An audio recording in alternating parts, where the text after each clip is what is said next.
Hello and welcome everyone to the Tech Talk series powered by Nimbella. Today we have with us Mr. Shrikant Navelkar, Director, Clover Infotech, and the host for today is Ms. Anshu Agarwal. She is the CEO and co-founder of Nimbella. I would request to both of you to introduce yourself to the audience, and then we can kickstart the conversation. Thank you, Oscar. Thank you for having us here today.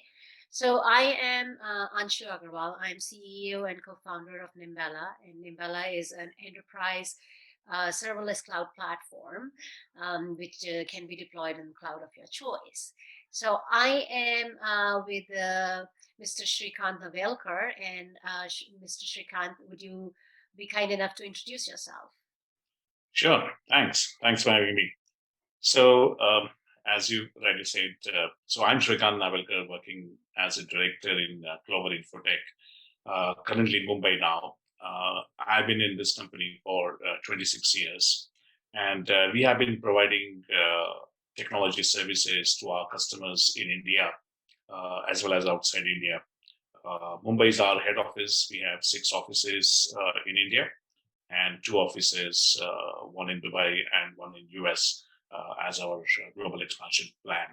I have been working right from sales, business development, managing enterprise customers, technology deployments, and now currently I'm working and taking the responsibility of our cloud computing offerings and working with large vendors like Oracle.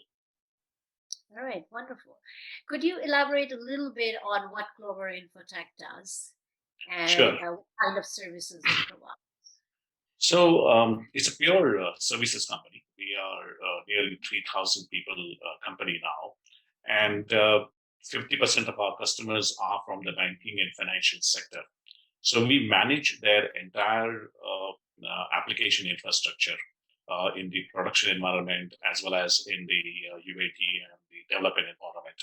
We also help them a lot in migrating their application, modernizing their applications, upgrading their technologies, and ensuring that their applications are running 24 by 7 very efficiently. Okay, wonderful. Thank you. All right. So, Shrikant, today we are here for discussing, what the future of cloud computing. Things are moving to cloud, and want to get your perspective on where do you see the future heading? Your predictions for us. Well, well, that's a big word, predictions, but I'll tell you how things are moving and what I have observed. And Okay. I would like to take a step back, and even before getting into cloud computing. I mean, people have been using cloud computing for years. When Salesforce came into the market as a pure cloud software as a service vendor, uh, till that time, people were using their in-house data centers and their own applications, infrastructures. Over the period of time, they realized that they can utilize the third-party data centers where they can utilize that as infrastructure. But that's still capex heavy. Only when AWS came in the market as an early entry, people realized that I can utilize the true infrastructure cloud and deploy my applications and infrastructure on that. So a lot of people, on one hand, started using the software as a service, the Salesforce kind of application, and on the other hand, they started moving their lesser mission critical applications to the infrastructure cloud. Um, Over the period of time, when they got confidence about cloud security, scalability, they started moving their mission critical applications to that. After that, then the wave came where people realized that, okay, now I have two infrastructures, two applications running. I need to utilize the tools and technologies which are cloud native. So people started utilizing analytics, integrations, API also in the cloud and started integrating into these two. So that was the cloud journey over the period of time. But if you see in this throughout this journey, very little was done for the developers. I mean, developers with the large companies like Salesforce and Netflix, they have access to technology, no doubt about that. But for enterprise developers who have been developing applications over the period of time in-house, they had very little tools and technology available for them, into the cloud computing. That's where the Dockers, Kubernetes, and the microservices thing came into picture. But it did not solve the purpose on two areas. One, it did not give the freedom to developers to focus on the application. Developers used to always require to think about what is going to be my deployment architecture, how it will be deployed, how it will be scaled out. What happens if there's a sudden surge in the request, whether my application will support or not? All these issues were there, and that's where serverless computing came into picture, and it added a huge value. It's not new. It came in 2014 by AWS, but people took some time to adopt that, and now it has done. I mean, it's doing very well. So now developers are pretty happy to see that now they really can focus on pure application development, efficient code development, give all these things to the cloud developers when the code is ready, and it's up to the cloud vendor to deploy that and to run it as and when it is required. So from just to summarize, from SaaS, which is the software as a service, people got into infrastructure as a service. Then they started using platform as a service with tools and technologies like analytics. But then over the period of time, they started using function as a service. That's where the serverless computing comes into picture. And it's an exciting thing happening, for the developers and for the consumers overall. Well, Shrikant, this is music to my ears, because it's like you are talking about the value proposition that we talk about to our customers, to anyone that we are speaking to. Because, as I mentioned, that Nimbella is a serverless cloud computing platform.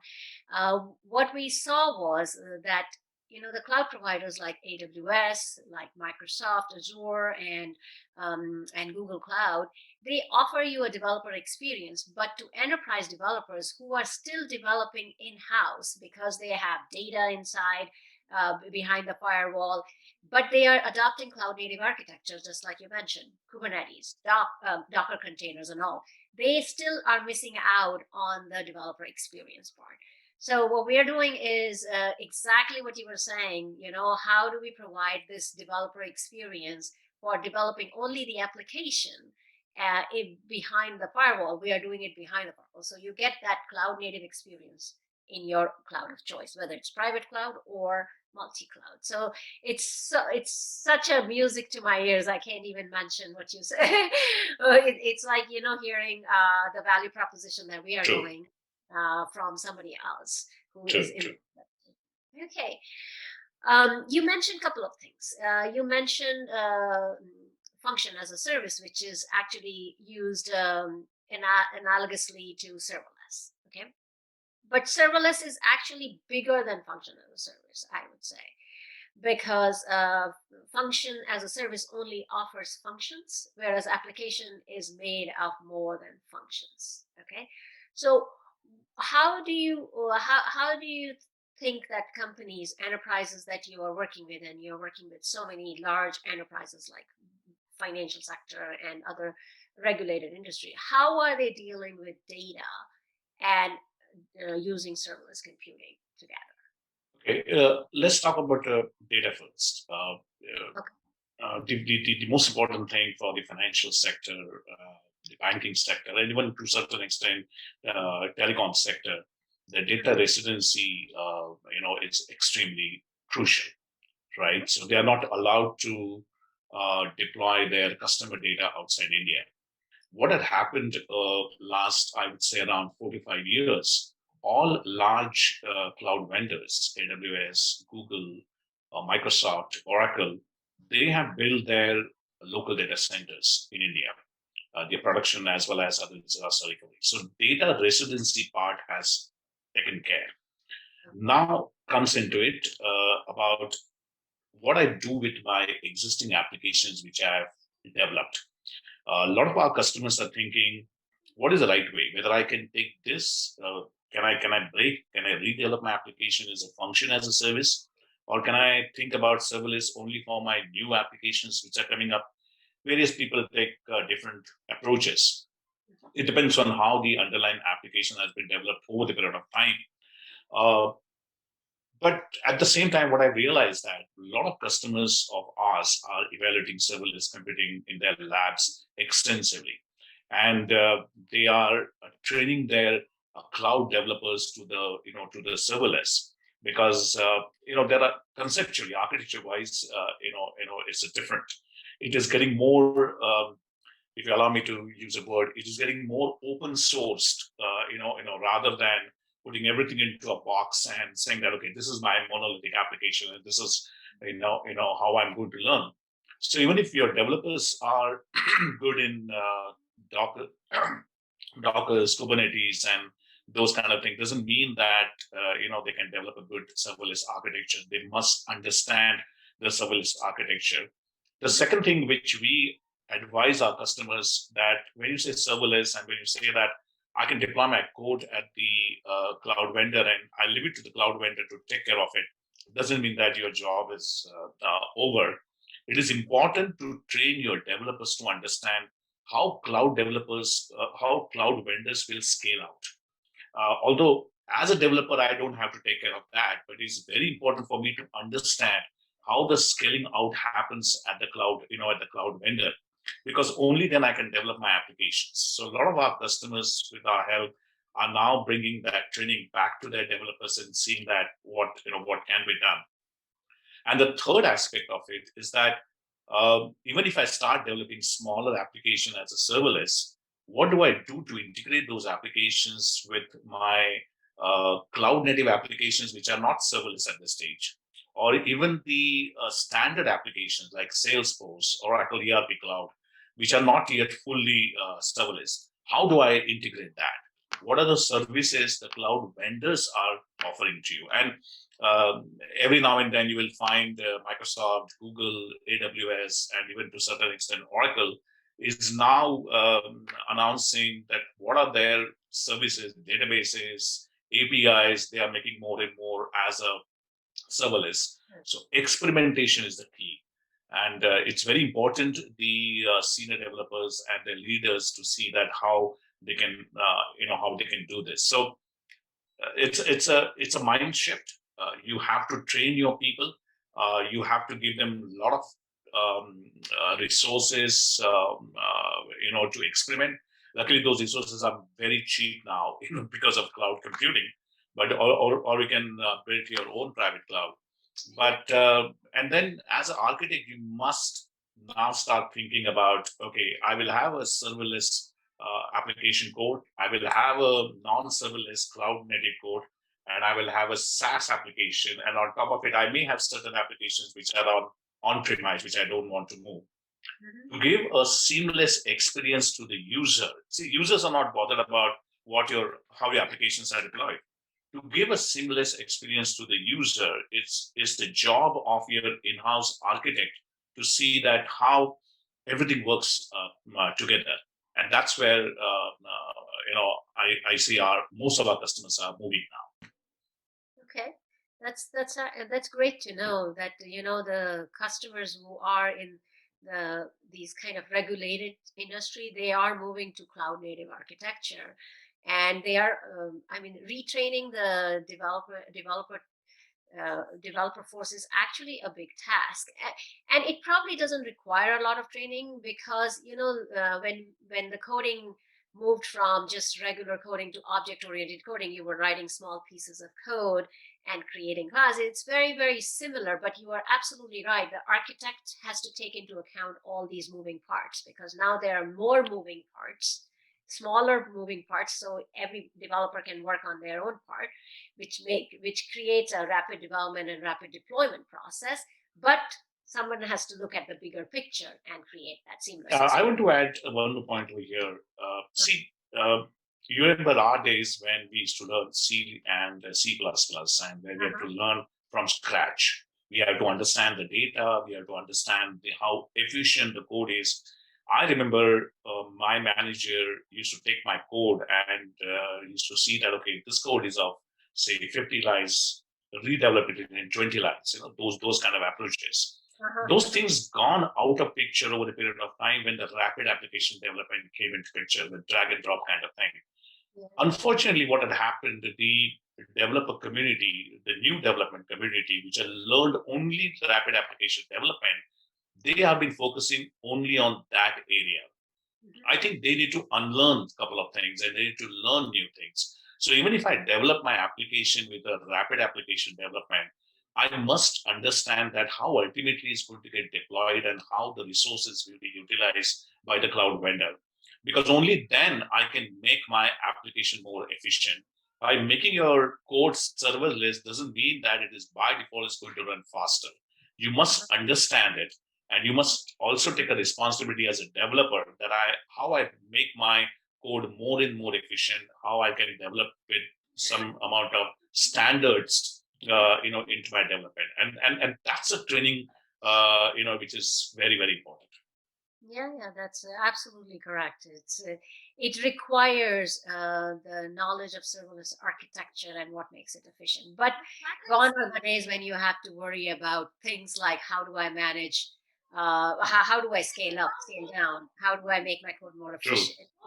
True. Gone are those days where developers used to spend 50% of their time managing infrastructure. And then 50% of doing application code logic. So that those days are gone, which is wonderful about that. Now I wanted to switch gears a little bit and understand, from your experience working with so many enterprises, I wanted to ask, do you think multi-cloud is a requirement that is coming up, or multi-cloud is a mandate, not a mandate for lots of organizations? So just your opinion from the install base that you have. In my opinion, the whole idea of multi-cloud environment is from the consumer-driven requirement. I mean, what I meant by that, pre-cloud era, the enterprises used to work in a very straightforward manner. They used to love certain vendor, they used to love certain technologies, certain databases, certain hardware, certain applications, and they used to develop, on that. So we used to call, okay, this company is a Microsoft shop, these companies are Oracle shop because of the majority of the infrastructure in that, or maybe even SAP. What had happened when AWS came into the market as a cloud vendor and people started evaluating AWS as an infrastructure cloud, it, the life was still simple. But when Microsoft came into picture and they started offering similar or sometimes even better infrastructure, but also used to give a better cost efficiency on bringing your licenses to the cloud, people started thinking, okay, what should I put on AWS and what should I put on Microsoft? Over the period of time, then Google came into picture and they say that, okay, we are good in analytics and machine learning and algorithms, and our cloud is the best for that. So people used to think that, okay, now I have Google. So if I have to think about analytics, I may consider for Google. And the last one to come into the picture was Oracle themselves. Oracle was the last because they redeveloped their entire application portfolio into the cloud native. So when they came into the market, and when they started going to their existing customers, they said that do one thing, utilize our cloud for your Oracle-based application. Our cloud is the best. So it's a uneven entry of various cloud vendors and their offerings that actually push the customer to think about multiple cloud.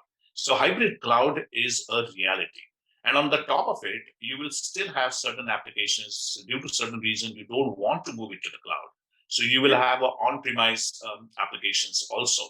So we have most of the customers who are now thinking about, can I standardize cloud vendors up to 2 vendors and plus on-premise? So I may have a on-premise 1 or 2 applications, but majority of my application will go to the, say, maximum 2 vendors. So if it's a third-party application, smaller application, quick to develop, and cost is a key, I will get into AWS.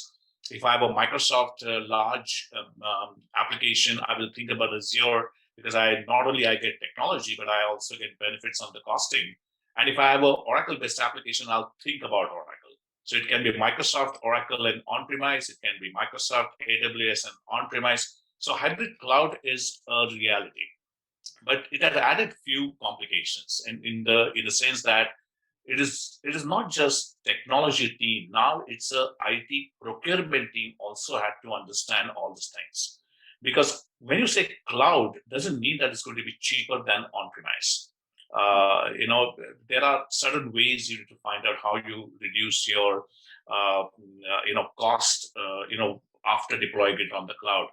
So it is not just your IT technology team, but your application team, your IT procurement team, your business team need to understand that, okay, what's the hybrid computing? Who gives me the best for what? And how I'm going to utilize. And that's where the integration people also will come into picture, how to do that. So it's a it's an unavoidable thing. I mean, always, I mean, you will have a different brand for the car, you have a different brand for two-wheelers, or same thing with the mobile. Maybe you may be using Apple and your kids are using Android and your wife is using Android. So that thing is going to happen. I mean, it's not this one. It's our responsibility to ensure that we get the best out of multiple clouds and still give the unified experience to our customer. Okay, that's great.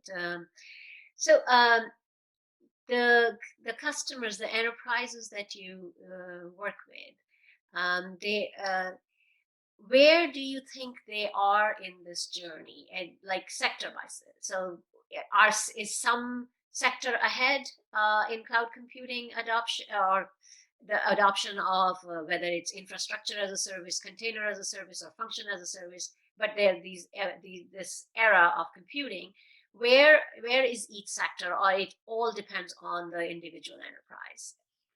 No, I think there is a pattern of similarity amongst customers of a particular industry. And it's not surprised that banking and financial sector has taken a lead into it. The COVID situation has also affected to great extent, where people are started thinking about the cloud very, very seriously. Because customers who didn't have certain amount of applications on the cloud, when the lockdown happened in the late March, early April, people didn't have time to actually adjust to the lockdown and still ensure that how their applications will run. And they face humongous problems. We, as a software service provider, we had huge issues in ensuring that how their applications are running up and running during the lockdown period also. So COVID has accelerated the cloud adoption. That's a good thing about I would say COVID. Uh, if you look at banking and finance, they have been experimenting a lot for years. Uh, on one side, they have the standard applications, but because of their uniqueness, they do not have too many standard applications. So they still have a lot of in-house developers who are developing smaller applications into this. The other good thing about banking and finance sector is that this is probably um, one of the industry which has B2B and B2C both kinds of transactions. So B2C has forced them to think about the cloud computing, the serverless computing more seriously now. Because on one side, they want to reduce the cost of deployment. On the other side, they want to go to the near to the customer and want to run their code faster. So all your consumer exchange or the consumer interaction, customer experience, whatever you call it as, B2C kind of experience are getting more and more deployed on the serverless computing or the cloud native architecture as such.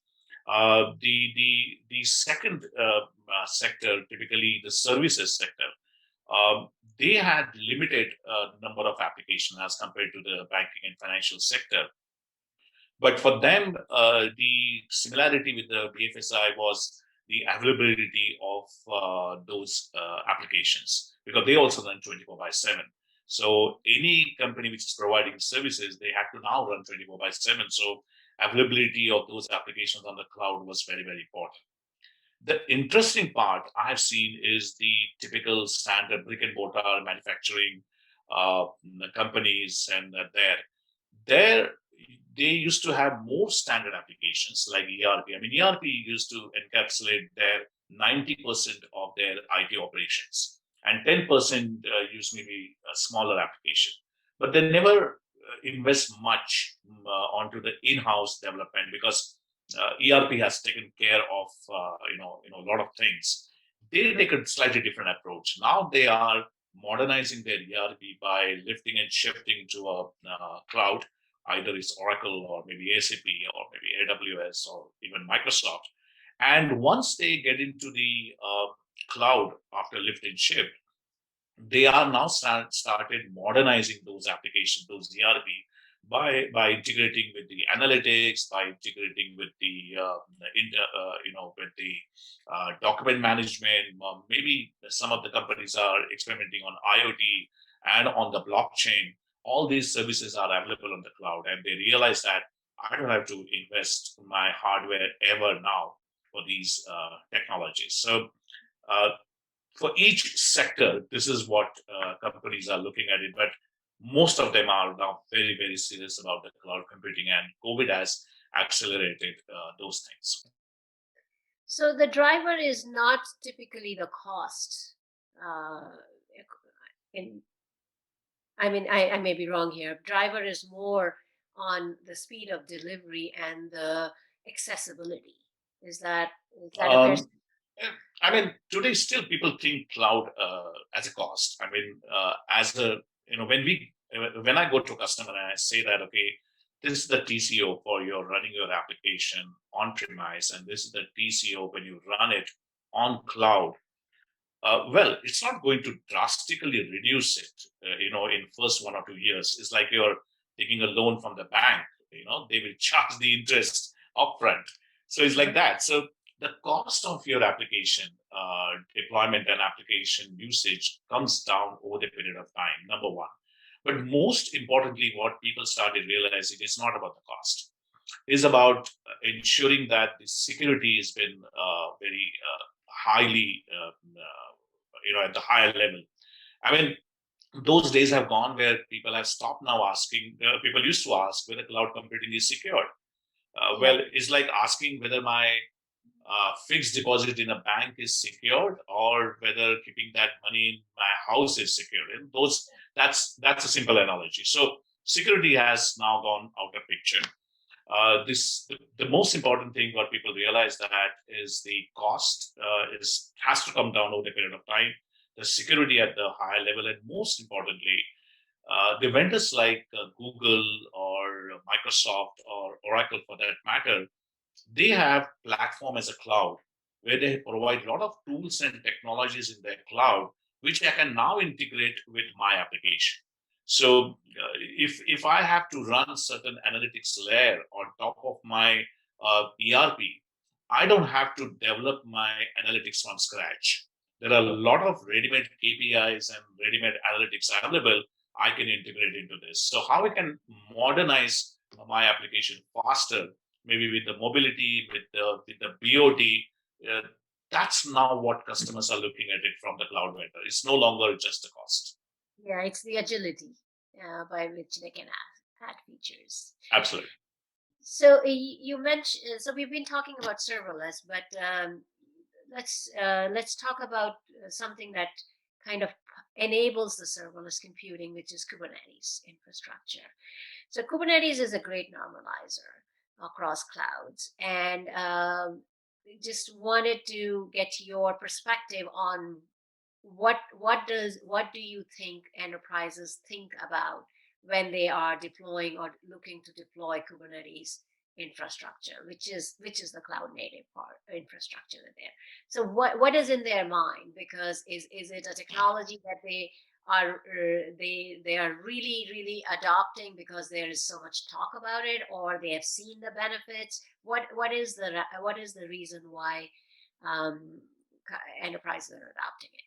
So again, that depends on industry to industry. So I would say typically industry like banking and finance, which have been experimenting a lot for last 5 years, I think they started seeing the benefits of microservices to a great extent. And they now uh, build a good amount of private cloud infrastructure to experiment those things. But at the same time, they also realized that experimenting on the cloud like AWS or some of the other cloud is not going to be that costly. So they started experimenting a lot on the Docker. I mean, they were the early adopters, I would say, for the Dockers and the Kubernetes as such. But what happens is that the multi-cloud adoption gets some kind of complications. I mean, it is very easy to say that all these things, all these codes are going to be portable across multiple cloud vendors. But sometimes I feel that there is a fine print where certain things won't work from one cloud vendor to another cloud vendor. So what happens in that? What happens in that case is that it's very important for me to do that experiment in house, no doubt about that. But when I actually deploy it at the particular this one, I need to go uh, deeper into the document, deeper into the technical document, to see that is there any change I need to bring in if I have to deploy it on that particular cloud vendor. And that's a crux, because tomorrow I may not like that cloud vendor over the period of time. Yeah. I may want to move it again to somewhere else. And that time again, I don't want to develop it. I mean, so the portability is still to a certain extent, I won't call it as an issue, but yes, it's an issue, but it's an issue of non-clarity of a lot of things between the cloud vendors of what's going to work, what's not going to work at this stage. So it's all about experimentation. When your consultant, a vendor comes to you, he can't go so deep to see your code and to see what is going to be, uh, uh, the probability of running it in different cloud. It's your job to see that experimenting on different cloud and to see that the portability happens into this. So people started experimenting a lot on Docker's, Kubernetes, and this one. I think one more change I have seen over the period of time is that the tools and technology offered by Red Hat and Oracle on their Linux platform has made a lot of difference. I have been working with a lot of customers on Oracle Linux. What happens in Oracle Linux is that, okay, it's open source. The cost of Linux is very low. But when I get that software, I get all tools and technologies what I require from the cloud native application development. I don't have to buy anything separate out of that. I think that has it's been under-marketed by Oracle to a certain extent. But I think that's a great advantage for the customers who are evaluating Docker's, Kubernetes, continuous development, security.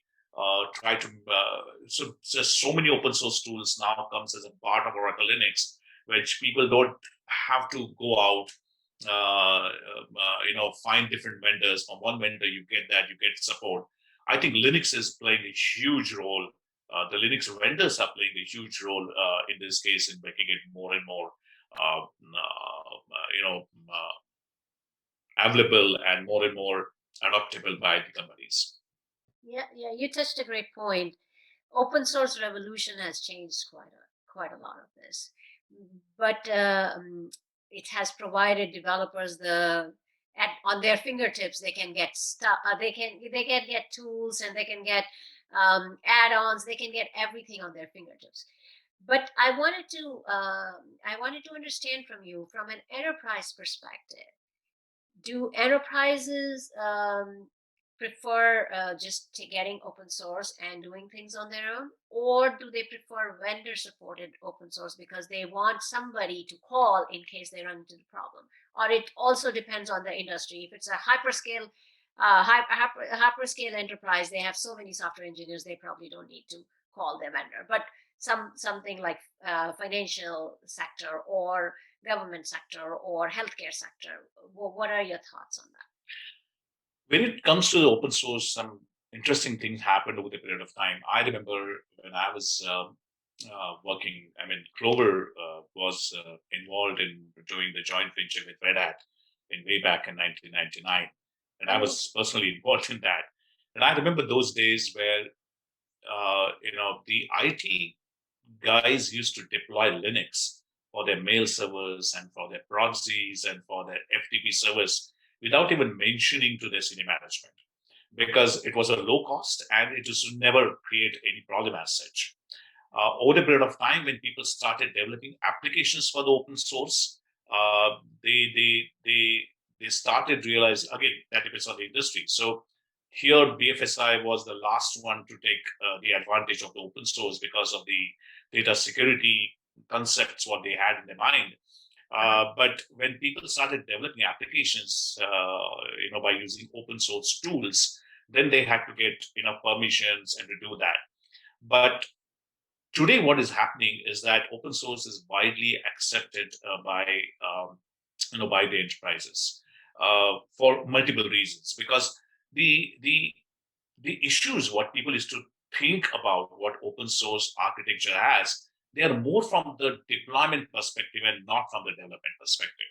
I mean, I remember there used to be articles which say that, okay, open source means anybody can read your code and can make changes in your codes. How are you going to secure? So those are anti-open source, Those articles. are gone now. I think Those those are gone. So it's a deployment method. I mean, you're not going to make your source code. I mean, you used open source as a technology, but it's still a very secure code as such. So today, a lot of companies are now shifting their legacy infrastructure, like large hardware, into the Intel Linux kind of platform. Either it is Red Hat Linux or Oracle Linux, and that's where, to answer your first question, whether they are looking for the vendor-supported open source, yes, they are totally relying on the vendor-supported open source because they're deploying their critical applications on the open source platform. And you'll be surprised, a lot of BFSIs are now putting 60 to 70%. I mean, they have a target to put 60 to 70% of their applications onto the open source and open architecture platform as such. And Wow. coming to the development side of it, they are given full access to the development community, in-house or vendor community, to use the open source tools and technologies, because everybody has realized that it's all depends on how you deploy it. It's not about how you develop it, but how you deploy it. So open source things, I mean, open source tools and technology are readily available, as you said, it's on fingertips. I don't have to have those approvals and budgets and those kind of things. I can download, I can use it, I can try it out. And only when it comes to the entire stitching together or the entire application, I may have to get evaluated for my architect and for my compliance team to see that, okay, my security compliance has been taken care. The BAV, the application penetration testing has been done, and then I deploy it. So open source has become a standard now even in the industries like BFSI, who adopted open source much later. They are on the forefront now, including telecom sector also. Yeah, that's great to know.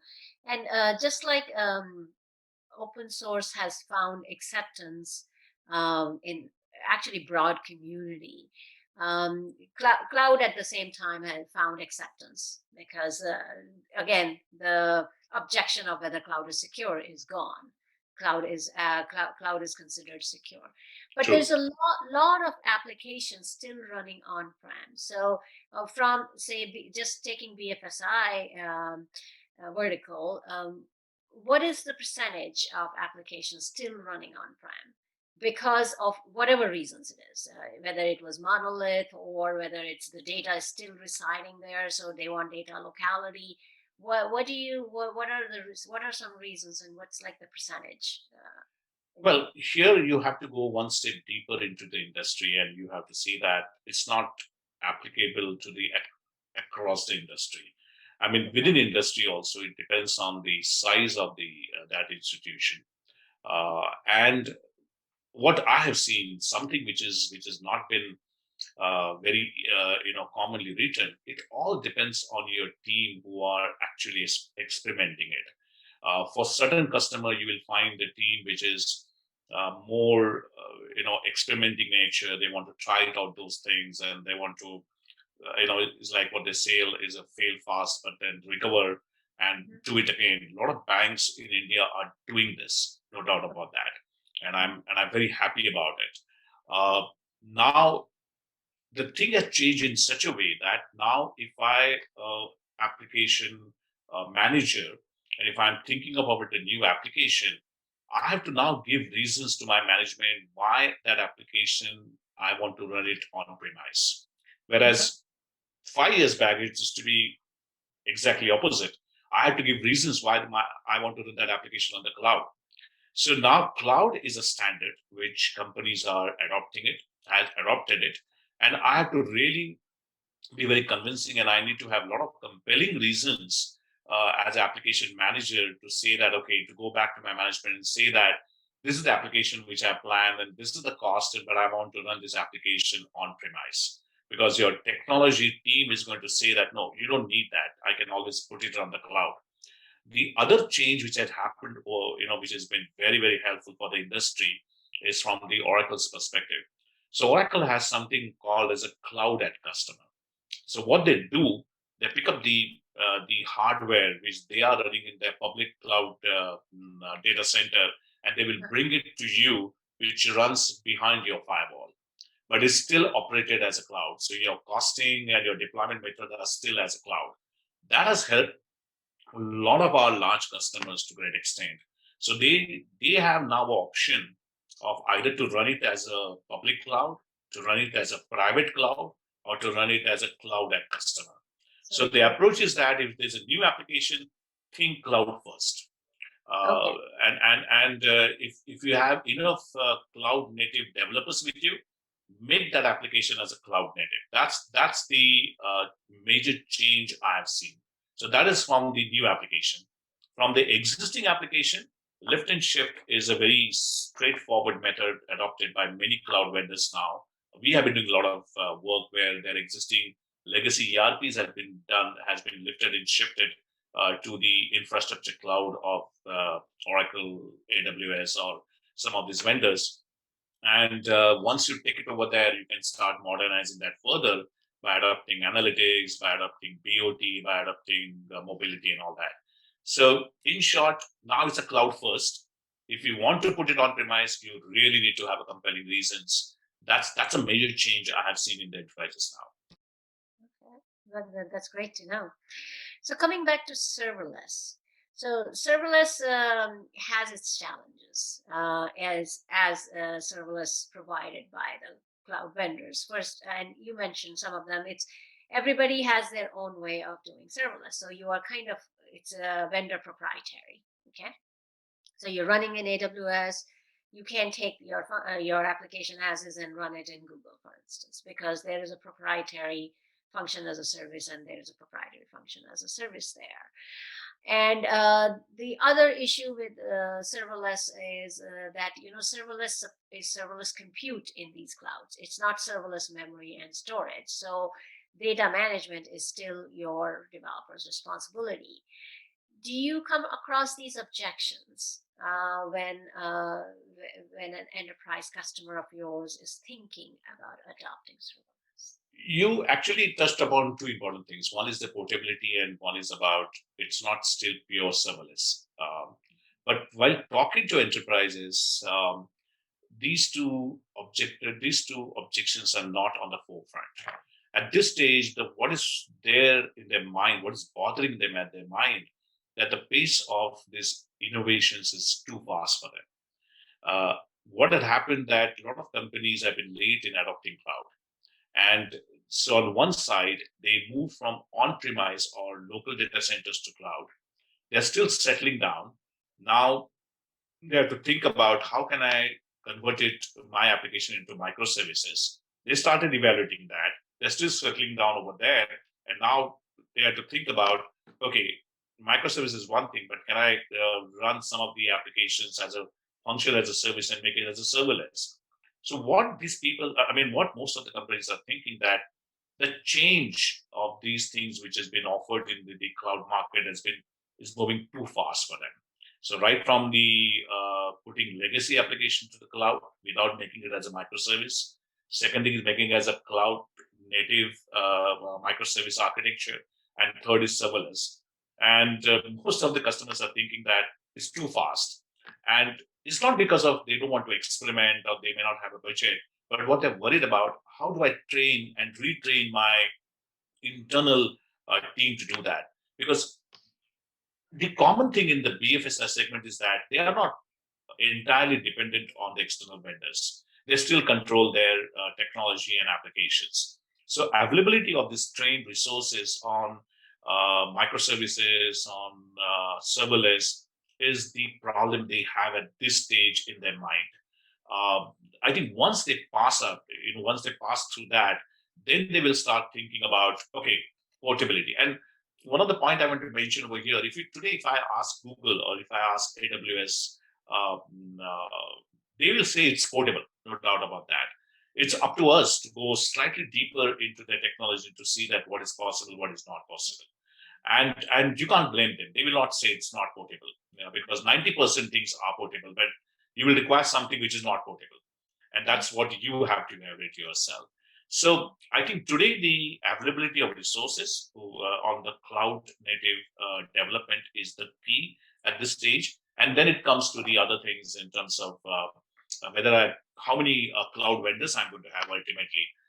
People are now standardizing, as I say, maximum two cloud vendors and one on premise. So what I have seen for them, the challenges in front of them is the availability of resources at this stage, because our academies, let me start from that angle. Our engineering colleges and academies, they have not yet adopted these things so easily.